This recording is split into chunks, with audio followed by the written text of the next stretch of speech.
Hello दोस्तों, free classes पर आप सभी का फिर से स्वागत है। आज हम एनसीईआरटी क्लास 10 के विज्ञान विषय के अध्याय 2 के पार्ट 2 में हम सभी अम्लों एवं क्षारकों में क्या समानताएं हैं उसके बारे में चर्चा करेंगे। तो ये हमारा अध्याय 2 जो है उसका दूसरा वीडियो है, पार्ट 2 है।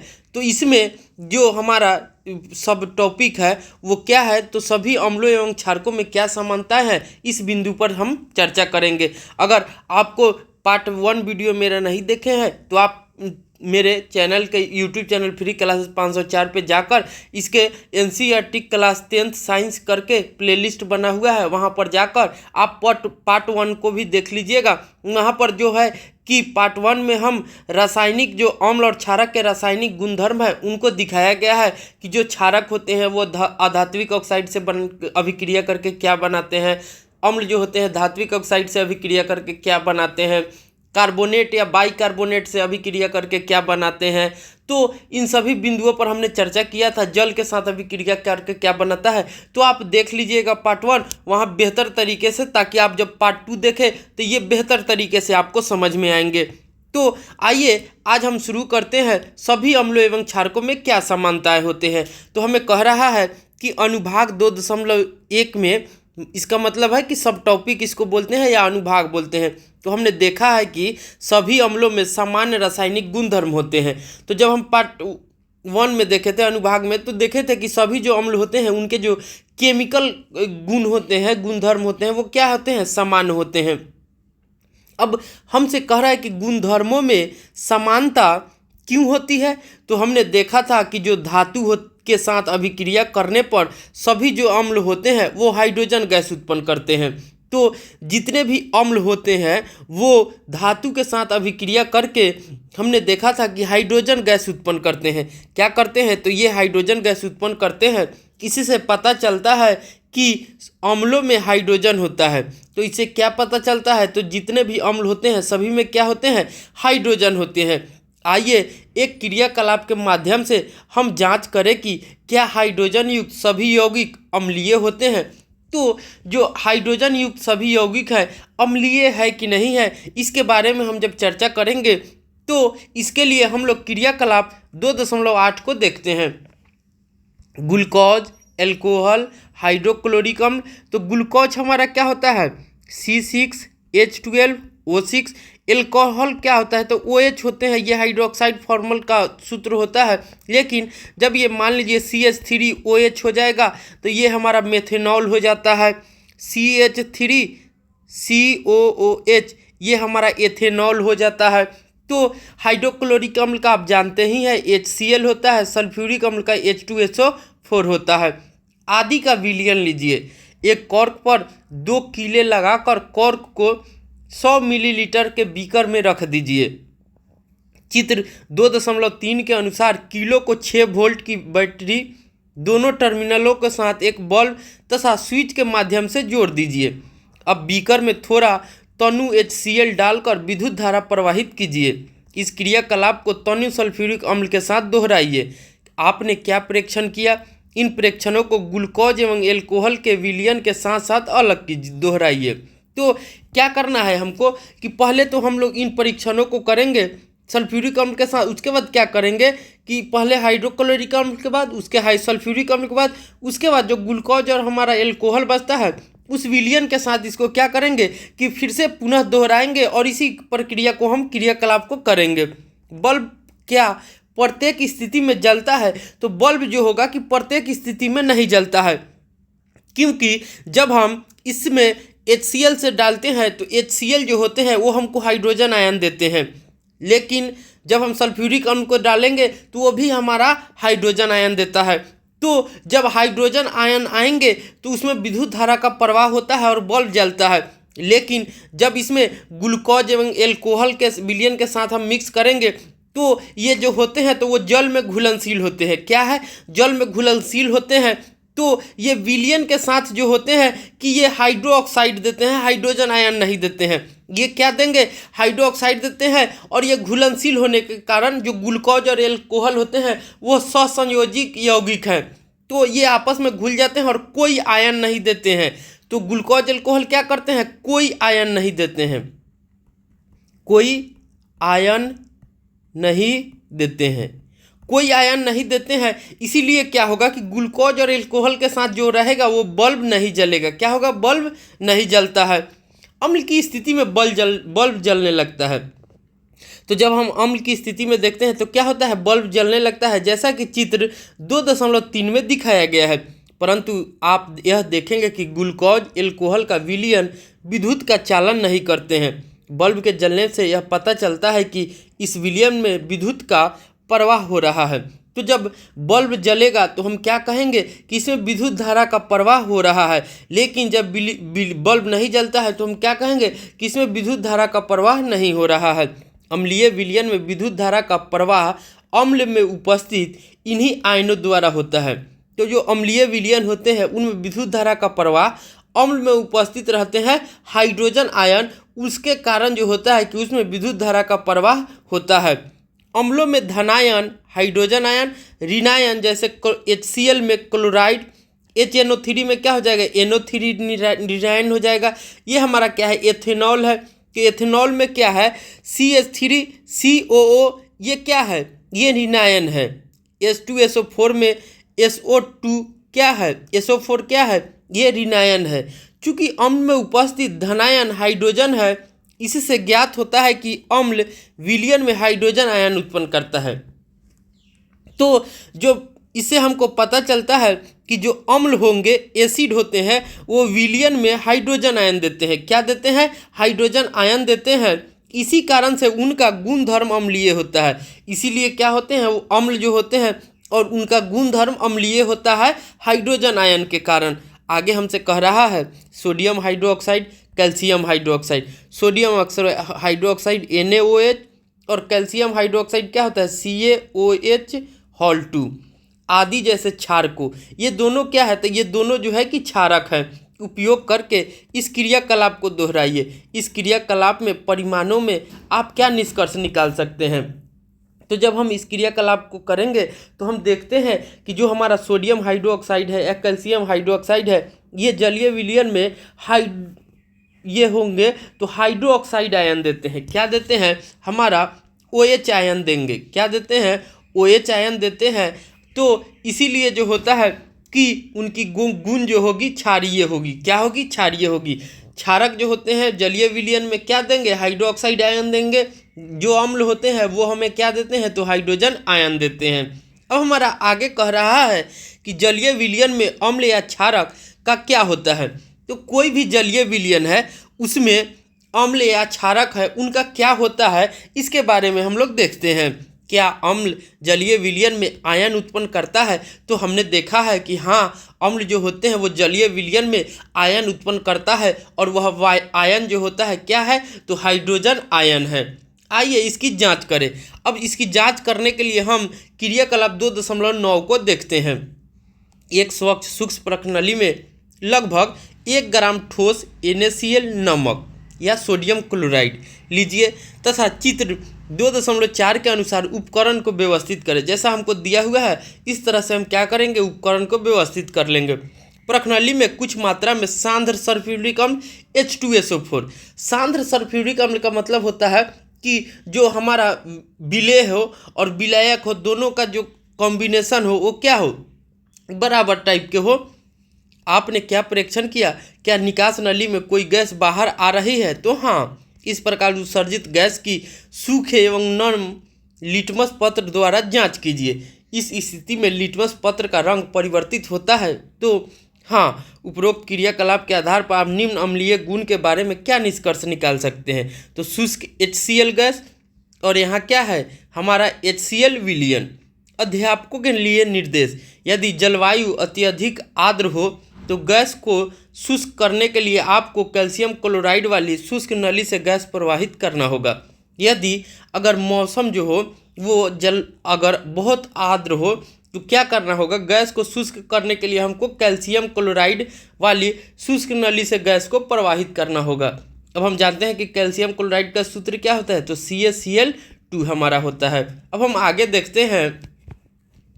इस प्रयोग से यह स्पष्ट होता है कि जल की उपस्थिति में हाइड्रोक्लोराइड में हाइड्रोजन आयन उत्पन्न होता है। तो जो HCl है उसमें हमारा क्या उत्पन्न होता है, तो हाइड्रोजन आयन उत्पन्न होता है। जल की अनुपस्थिति में HCl अणुओं से हाइड्रोजन आयन पृथक नहीं हो सकता। तो हम देखते हैं कि जो हमारा जल की अनुपस्थिति रहता है उसमें क्या होगा कि हाइड्रोक्लोरिक अम्ल रहेगा या हाइड्रोजन क्लोराइड। तो हाइड्रोजन आयन को हम लोग पृथक नहीं कर सकते हैं।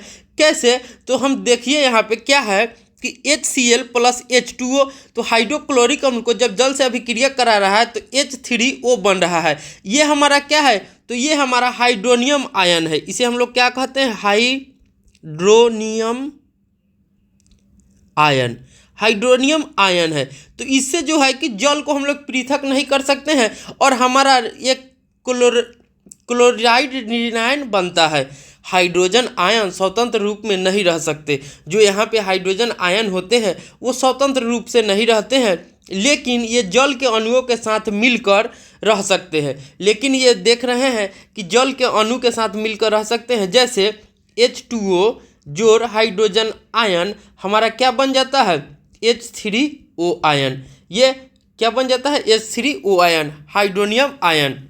इसलिए आपस में मिलकर नहीं रह सकते जल के साथ, तो इसलिए हाइड्रोजन आयन सदैव हाइड्रोनियम आयन से दर्शाना चाहिए।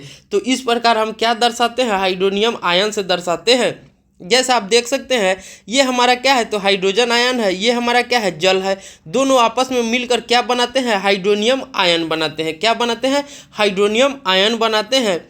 हमने देखा कि अम्ल जल में हाइड्रोनियम या हाइड्रोजन आयन प्रदान करता है। तो जो अम्ल होते हैं, एसिड होते हैं, वो जल में हाइड्रोनियम आयन या हाइड्रोजन जो आयन होते हैं वो प्रदान करते हैं। आइए देखें कि किसी क्षारक को जल में घोलने पर क्या होता है।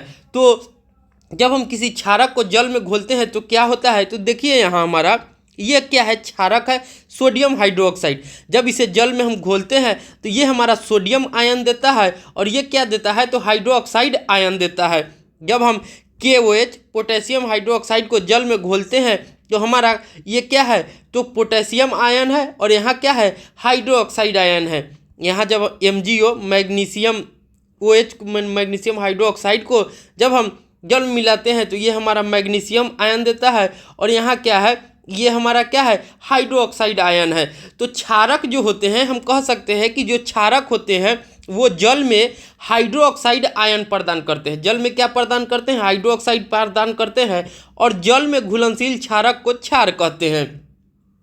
तो जो क्षारक जो होते हैं वो जल में हाइड्रोक्साइड आयन देते हैं और अम्ल जो होते हैं जल में क्या देते हैं, हाइड्रोनियम आयन देते हैं या हाइड्रोजन आयन देते हैं। जो जल में घुलनशील क्षारक होते हैं, जो जल में घुलनशील क्षारक होंगे उन्हें हम क्षार कहते हैं। क्या कहते हैं, क्षार कहते हैं।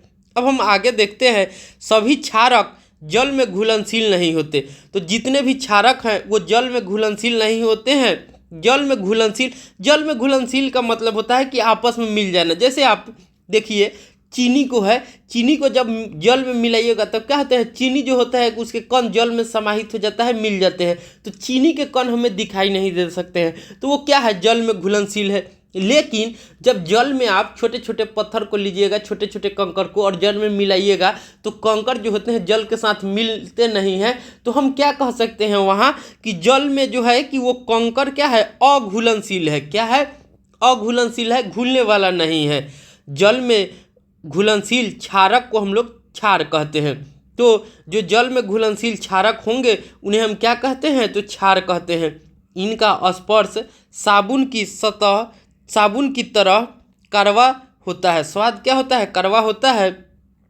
प्राकृतिक संक्षारक होती है, इन्हें कभी भी छूना या चखना नहीं चाहिए क्योंकि ये हानिकारक होते हैं। तो जो क्षार होते हैं उन्हें हमने कभी भी स्वाद में कड़वा होते हैं और कभी इन्हें हम लोगों को चखना नहीं चाहिए, छूना नहीं चाहिए, क्योंकि ये जो होते हैं वो हानिकारक भी हो सकते हैं।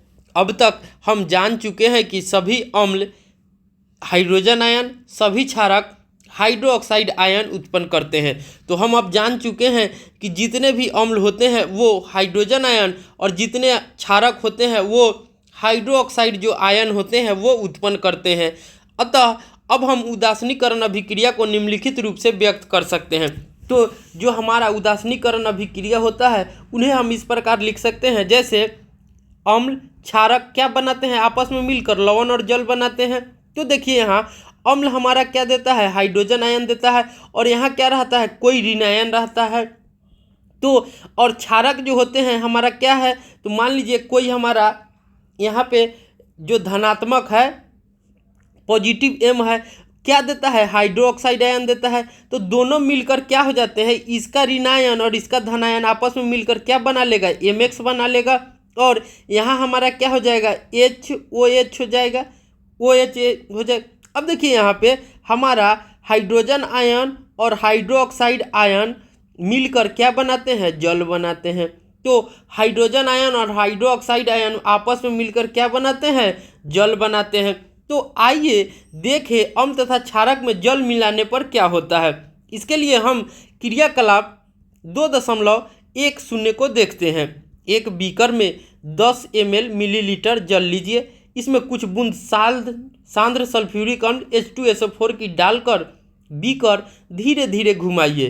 बीकर के आधार को स्पर्श कीजिए, क्या तापमान में कोई परिवर्तन आया, तो हाँ तापमान में परिवर्तन आता है, वो ठंडा महसूस होने लगता है।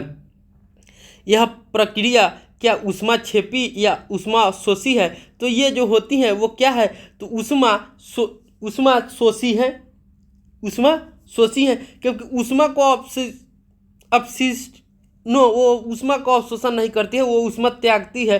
तो क्या हो जाएगी, ये ऊष्मा छेपी। उपर्युक्त क्रियाकलाप को हाइड्रोक्साइड के साथ दोहराइए और अपने प्रेक्षणों को लिखिए। जल में अम्ल या क्षारक के घुलने की प्रक्रिया अत्यंत ऊष्मा छेपी होती है। तो जो जल में अम्ल और क्षारक के घुलने की प्रक्रिया क्या होती है, अत्यंत ऊष्मा छेपी होती है। क्या होती है, ऊष्मा छेपी होती है। जल में अम्ल और क्षारक के घुलने की प्रक्रिया क्या है, अत्यंत ऊष्मा छेपी है। जल में सांद्र नाइट्रिक अम्ल HNO3 क्या HNO3 अम्ल सल्फ्यूरिक अम्ल को मिलाते हैं H2SO4। अत्यंत सावधानी रखनी चाहिए। अम्ल को सदैव धीरे धीरे तथा जल को लगातार हिलाते हुए जल में मिलाना चाहिए। सांद्र अम्ल में जल मिलाने पर उत्पन्न हुई ऊष्मा के कारण मिश्रण अस्फलित होकर बाहर आ सकता है। तो जो हमसे कह रहा है कि जो सांद्र अम्ल में जल जब हम मिलाएंगे तो उससे जो ऊष्मा उत्पन्न होती है वो अस्फलित होकर बाहर भी आ सकता है तथा आप जल सकते हैं। इसलिए हमें बहुत सावधानी से उसे मिलाना चाहिए। साथ ही अत्यधिक स्थानीय ताप के कारण प्रयोग में उपयोग किया जा रहा कांच का पात्र भी टूट सकता है। सल्फ्यूरिक अम्ल के कैन तथा सोडियम हाइड्रोक्साइड की बोतल पर चेतावनी के चिन्ह 2.5 में प्रदर्शित पर ध्यान दीजिए। जैसा कि आप देख सकते हैं यहाँ पे हमको चित्र में दिया है 2.5। तो यहाँ पे सांद्र अम्ल और क्षारक वाले बर्तन में लगे चेतावनी के ये साइन होते हैं। अब हमें आगे कह रहा है कि जल में अम्ल या क्षारक मिलाने पर आयन की सांद्रता में प्रति इकाई आयतन में कमी हो जाती है। तो जो हमारा जल में अगर अम्ल या क्षारक मिलाते हैं तो जो आयन की सांद्रता होगी, हाइड्रोनियम आयन या हाइड्रोक्साइड आयन, तो उसमें क्या होगा कि प्रति इकाई आयतन में कमी हो जाती है। इस प्रक्रिया को हम लोग तनुकरण कहते हैं। और जब उसके आयन की सांद्रता में कमी होगी तो वो प्रक्रिया हमारा क्या कहलाता है, तनुकरण कहलाता है। क्या कहलाता है, तनुकरण कहलाता है। एवं अम्ल या क्षारक तनुकृत होते हैं और जो हमारा अम्ल और क्षारक होते हैं वो क्या हो जाते हैं, तो वो तनुकृत हो जाएंगे। क्या हो जाएंगे, तनुकृत हो जाएंगे। जैसे इसे आसान भाषा में आप समझ सकते हैं तो तनुकरण का मतलब क्या हो जाता है कि ये क्या करेंगे कि आयन जो होंगे विलयन क्या करेंगे, ये विलयन को पतला कर देते हैं। अब हम आगे इसके प्रश्नों को देखते हैं और चर्चा करते हैं। तो हमें कह रहा है पहला प्रश्न में कि हाइड्रोजन क्लोराइड और नाइट्रिक अम्ल या हाइड्रोजन नाइट्रेट आदि जलीय विलयन में अम्लीय अभिलक्षण को क्यों प्रदर्शित करते हैं, जबकि एल्कोहल एवं ग्लूकोज जैसे यौगिकों के विलयन में अम्लीयता के अभिलक्षण नहीं प्रदर्शित होते हैं। तो हम जानते हैं कि हाइड्रोजन क्लोराइड या इसे हाइड्रोक्लोरिक अम्ल कहिए, नाइट्रिक अम्ल आदि के जो जलीय विलयन होते हैं वो जल में हमारा क्या देते हैं, हाइड्रोजन आयन देते हैं। क्या देते हैं, हाइड्रोजन आयन देते हैं, जिसके कारण ये अम्लीय अभिलक्षण प्रदर्शित करते हैं। क्या करते हैं, इसीलिए हाइड्रोजन आयन देने के कारण ये अम्लीय अभिलक्षण प्रदर्शित करते हैं। लेकिन जो हमारे एल्कोहल होते हैं, ग्लूकोज है, वो क्या करते हैं कि जलीय विलयन में हाइड्रोजन आयन नहीं देते हैं। ये जल में क्या है, घुलनशील है और ये कोई आयन नहीं देते हैं, इसीलिए ये अम्लीयता की अभिलक्षण को प्रदर्शित नहीं करते हैं। अगर ये भी हाइड्रोजन आयन देते तो अम्लीय का प्रदर्शन करते, लेकिन ये क्या है, जल में घुलनशील है, इसीलिए कोई माने हाइड्रोजन आयन नहीं देते हैं, इसीलिए इनमें अम्लीयता के अभिलक्षण नहीं प्रदर्शित होते हैं। अब हम आगे देखते हैं प्रश्न नंबर 2 को। तो क्या कह रहा है कि अम्ल का जलीय विलयन क्यों विद्युत का चालन करते हैं। तो जो अम्ल के जलीय विलयन होते हैं वो हाइड्रोजन आयन उत्पन्न करते हैं। क्या करते हैं, हाइड्रोजन आयन उत्पन्न करते हैं, जिसके कारण इनमें विद्युत धारा का प्रवाह होता है या चालन होता है। इसलिए हम कह सकते हैं कि अम्ल जो होते हैं वो विद्युत का सुचालक होते हैं। अब हम आगे हमसे कह रहा है 3 नंबर प्रश्न में कि जो हमारा शुष्क हाइड्रोक्लोरिक गैस शुष्क लिटमस पत्र के रंग को क्यों नहीं बदलता है।